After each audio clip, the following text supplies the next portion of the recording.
Erokamano kwa Ramogi kuom kete RamogiTV machiegni e weche manyien mag kagi kacha. Nyinga Ochieng Emmanuel. Kawachako ni jaod bura ma Suba South Carolina Omondi koro thiano ne ok ochuno ni nyaka obed mane duond bura mar ODM eko biro dog kendo e od bura yiero mar higa ma 2027. Carolina achiel kuom jood bura mag ODM mosebedo ka iseo gi tend duond bura no kod josiasa mag ODM kuom tiyo machiegni kod piny owacho mamalo motelo kod jatend piny Kenya William Ruto. Kane olose nyasi mar Solomende kanisa ma St Joseph Tonga e kar chung od buche, Carolina wacho ni ok obiye ni ikwede kendo iyanye kod jokanyo mag ODM nikech otiyo kod piny owacho chwalo dongruok ne oganda mane oyiere. Gavana machon ma Nairobi Evans Kidero bende ne oseo josiasa mag ODM kuom siko nyiso chane jood bura matiyo gi piny owacho koko ni gin kaka josiasa makaluo gibiro medo siro motegno tend William Ruto.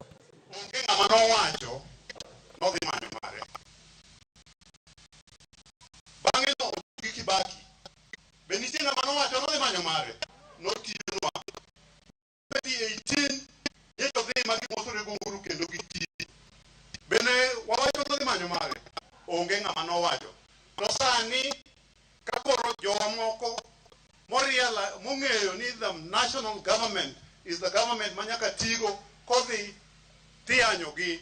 If you choose to abuse those you should be grooming because they've taken a different path and because they think differently, then just tell us that we have no space in whatever it is you are trying to achieve. And you do not recognize the sacrifices some of us have made to support you in the past. I've done my politics with a clean heart, and my purpose is to serve you people. I have no any other interest. So whatever it takes, be rest assured I will support you. Now, if somebody thinks that I will need ODM ticket to run again here, let me tell them, I am ready to face my fate. I will come back, mtaniambia nifuate wapi. Na nitaingia. Hiyo si, I am sure. Nitaingia kwa bunge. Sidongu ubroduoka.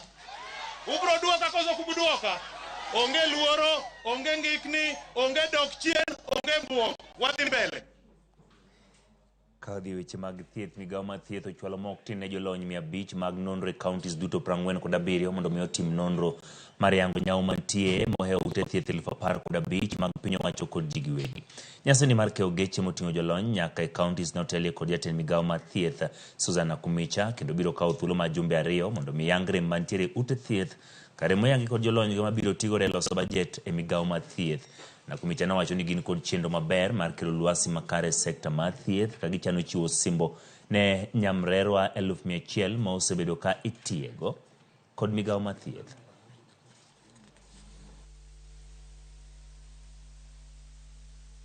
Since we came to office, we have received numerous requests from the county government in terms of equipment support, human resource support, infrastructure support. We do not want to do it selectively, and that is why we have this health assessment, that as an outcome, then we know exactly what facility needs to be supported with what.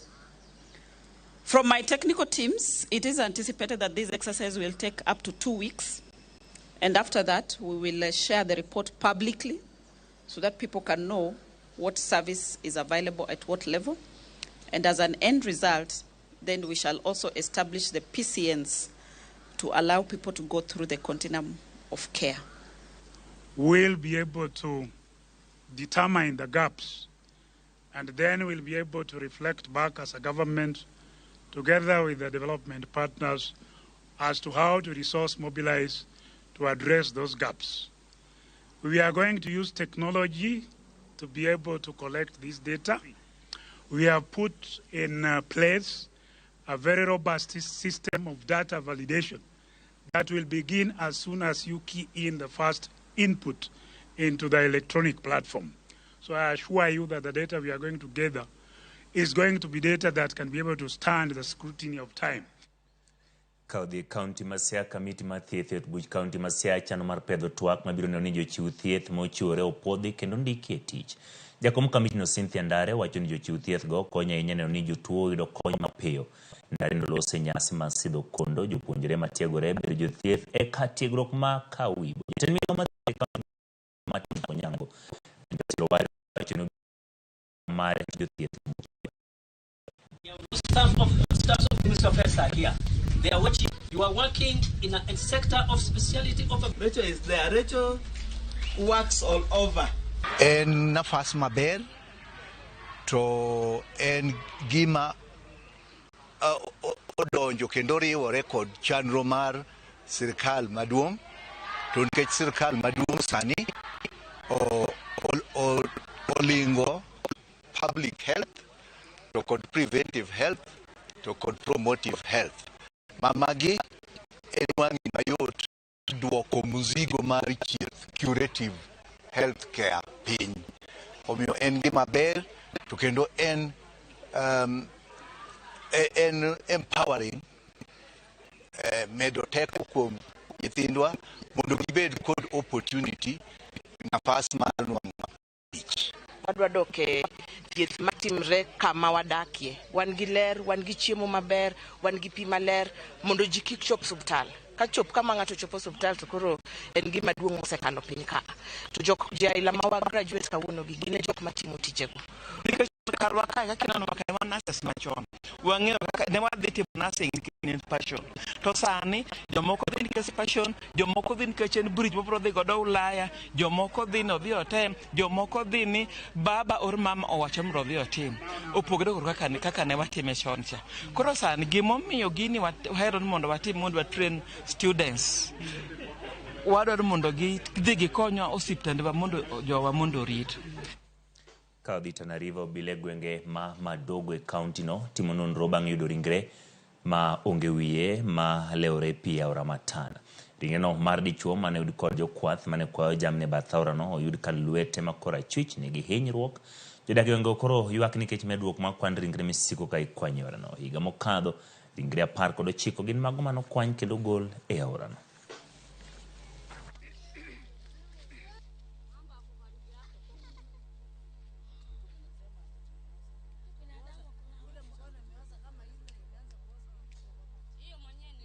Tumeshangaa sana ni nani alifanya kitendo kama hicho, na tunataka maaskari waje wachukue hatua hiyo, lakini tumekosa maaskari hadi saa hii. Ninavyoshuhudia hapa saa hii macho yangu, mbele ya macho yangu sijafurahia kabisa, because last year nimerecover 19 bodies ndani ya mto, same scene. I don't know reason as to why. Huu mwili vile ninavyoona ambaye jinsia ya maji najua ama natambua jinsia ya maji, huu mwili haujawawa hapa, umetoka mbali. Huu mwili umetoka mbali. Ndio ili kuja kukwama hapa, umekwama hapa, huu mwili imetoka mbali. Tunaangalia mwili uko hapa umekaa kama umechomeka na una kichwa. Sasa sisi tunachangaa ni nini swa imefanya hii mwili kakuwa mpaka hapa masaa kama haya. Kama mama mimi nasikitika sana kuona mwili kama huyo hapa, na mimi ni mama. Hiyo ni kitu sana ya kuchangaza sana. Kama sisi wa mama sisi hapa hatuna amani tukiona mwili kama huyo hapa. Kadhi Kericho jaten kweth mathoth e od bura ma Kericho Philip Rono medo nyono piny ne gavana ma Kericho Eric Mutai mondo kaw okang' mager mar thicho oko apisa sauchiel mane kamati mar od bura ne othicho oko. Kamati mar od bura ma Kericho ne ochiwo paro mar thicho oko apisa sauchiel e kaunti ma Kericho. Werani ne weche mibadhi maluoro tiyo marach mar omenda mar Muslings milion 14.5. Omenda ma kamano ne ochiw gi joma Samaria mar konyo oganda mane oyudo masira mar apaya mane otimore Londiani. Kaka ne olosi od bura ma Kericho, Rono chiwo siem ne Mutai kapo ni ok obi kawo okang' mager ne apisas go ibiro chwalo paro mar thicho gi oko e tich. If it doesn't act now, sababu tuko recess, lakini tuko on a very short recess, tukirudi immediately the first day, the order of the business is to form now a select committee to look into the matters of this report. Immediately after that, they will bring a motion to the House, impeachment. The nominated MCAs who ran away from the chambers and they were nowhere to be seen today, I want to say it's very shameful, and we are very sorry for them, because everyone outside saw that this thing meant everything for the people, for the public. I think for me, it was not about me, it was not about anyone, it was about the public. And this was a special session. And as UDA members, we signed a code of conduct that will represent our people very well. So those who did not turn up, we have requested the Honorable Majority Leader to de-whip those members and that will happen from next week. Members will be whipped for missing a very, very important session. Board Machind mag Pio yangu ni Kenya wito menda mathoth ko kale kembe mag P. Director ma wasreb manokanyo Engineer Julius Itunga. Yangu ni kembe yudo lal maro menda mautine bilion apar kod achiel.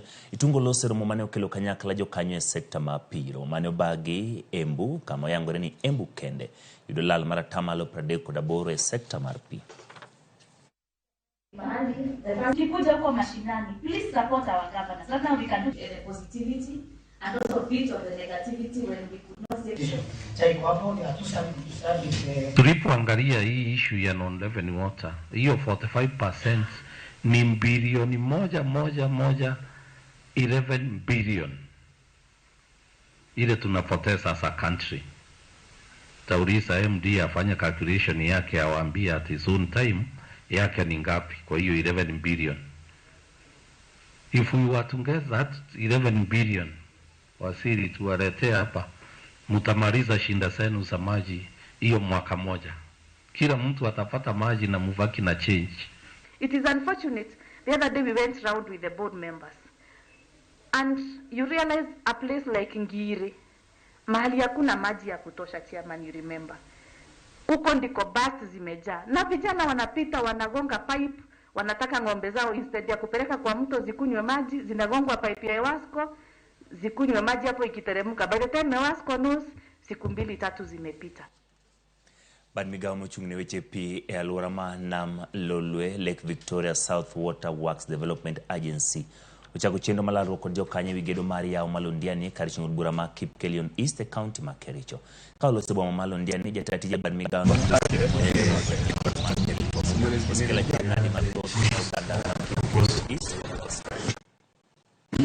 If you charge properly for water, but it's something that I was thinking.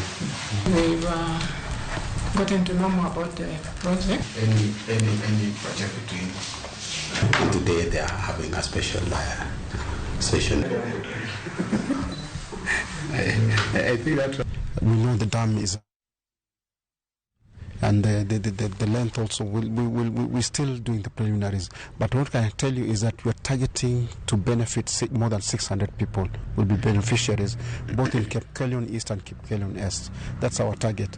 And the dam itself will be multi-purpose dam. So there'll be water for domestic use, there'll be water for irrigation, and we know it's a smallholder irrigation schemes because we know the land they're subdivided, but there'll be provision for irrigation.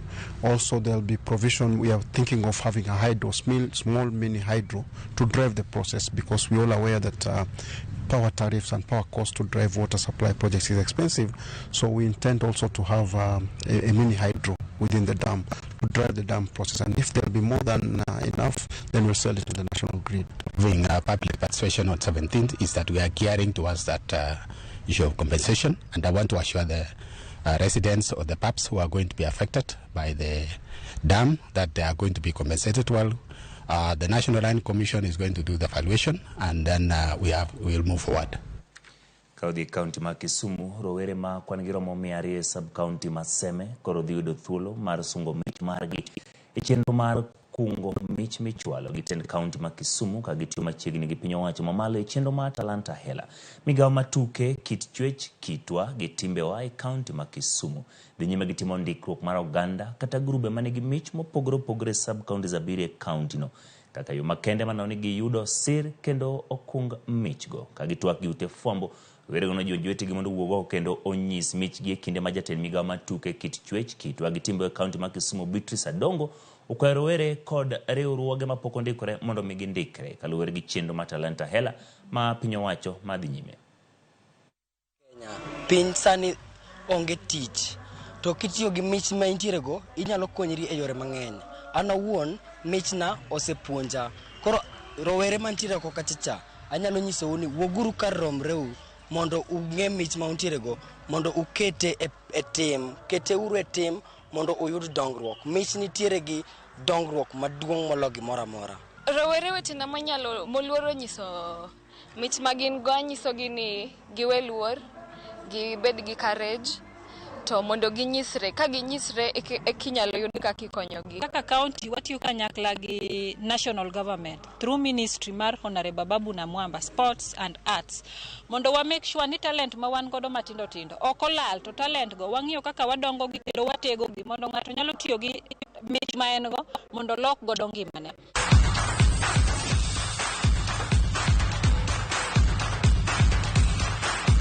Mondo lok godo ngimane.